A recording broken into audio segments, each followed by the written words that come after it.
اعوذ باللہ من الشیطان الرجیم بسم اللہ الرحمن الرحیم الیس اللہ بکاف عبدہ، کیا اللہ کافی نہیں اپنے بندے کے لیے، اپنے بندے کی مدد کے لیے، اپنے بندے کی حفاظت کے لیے؟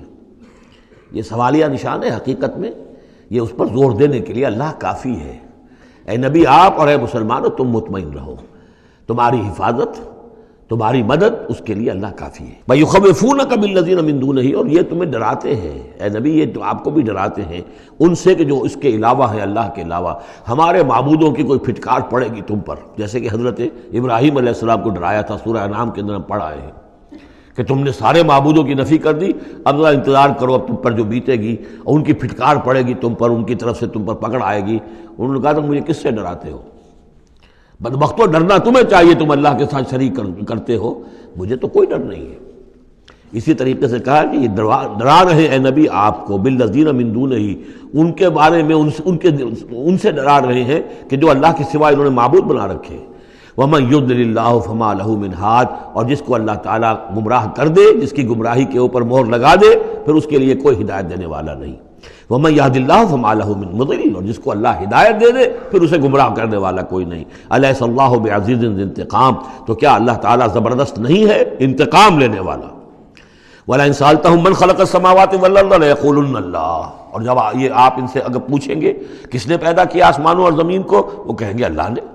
قُلْ أَفَرَأَيْتُم مَّا تَدْعُونَ مِن دُونِ اللَّهِ إِنْ أَرَادَنِيَ اللَّهُ بِضُرٍّ هَلْ هُنَّ كَاشِفَاتُ ضُرِّهِ، تو اے نبی ان سے کہیے تو ذرا غور کرو، جن کو تم پکارتے ہو اللہ کے سوا، اگر اللہ نے میرے لیے کسی تکلیف کا فیصلہ کر لیا ہو تو کیا وہ تمہارے معبود میری اس تکلیف کو دور کر سکیں گے؟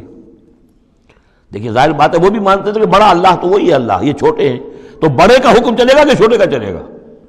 اگر اللہ نے فیصلہ کر لیا ہو میری تکلیف کا، میرے لیے کسی ضرر کا، تو کیا یہ تمہارے معبود تمہارے اپنے عقیدے کے مطابق جو بات ہے اس سے سوچو کہ کیا وہ اس کو اللہ کے فیصلے کے آڑے آ سکتے ہیں؟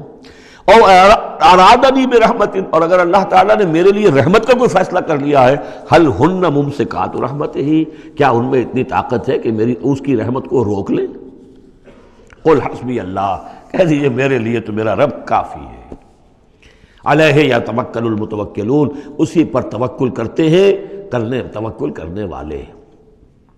قل یا قوم اعملوا علی مکانتکم، کہہ دیجئے اے نبی، اے میری قوم کے لوگوں، کر لو جو کچھ تم کر سکتے ہو، میرے خلاف جو سازشیں کرنی ہے کر لو، جو تدبیریں کرنی ہے کر لو، جو قوت جمع کرنی ہے کر لو، انی عامل، میں بھی اپنی سی محنت کر رہا ہوں۔ فسوف تعلمون، ان قریب تمہیں معلوم ہو جائے گا کون کامیاب ہوتا ہے کون ناکام۔ من یاتی ہے عذاب یخزی ہے، کس پر آتا ہے وہ عذاب جو اسے رسوا کر دے، ویحل علیہ عذاب مقیم، اور اس کے اوپر عذاب وہ نازل ہو جائے کہ جو ہمیشہ رہنے والا ہو۔ انا انزلنا علیک الکتاب للناس بالحق، اے نبی، اے محمد صلی اللہ علیہ وسلم، ہم نے آپ پر یہ کتاب نازل کر دی ہے لوگوں کے لیے حق کے ساتھ۔ فمن اہتدی فلنفسہ، تو جو کوئی ہدایت کے راستہ اختیار کرتا ہے وہ اپنے بھلے کے لیے، ومن ضل فانما یضل علیہا، اور جو گمراہی اختیار کرتا ہے تو اس کا سارا وبال اسی کے اوپر آئے گا۔ وما انت علیہم بوکیل، اور آپ کو ان کے ٹھیکیدار نہیں ہے، ذمہ دار نہیں ہے، مسئول نہیں ہے، آپ کے جو ہے آپ سے ان کے بارے میں پوچھا نہیں جائے گا، باس پرس نہیں ہوگی، آپ سے تو پوچھا جائے گا آپ نے پیغام پہنچا دیا تھا یا نہیں، بس اس کے بعد آپ کا فرض ختم ہوا۔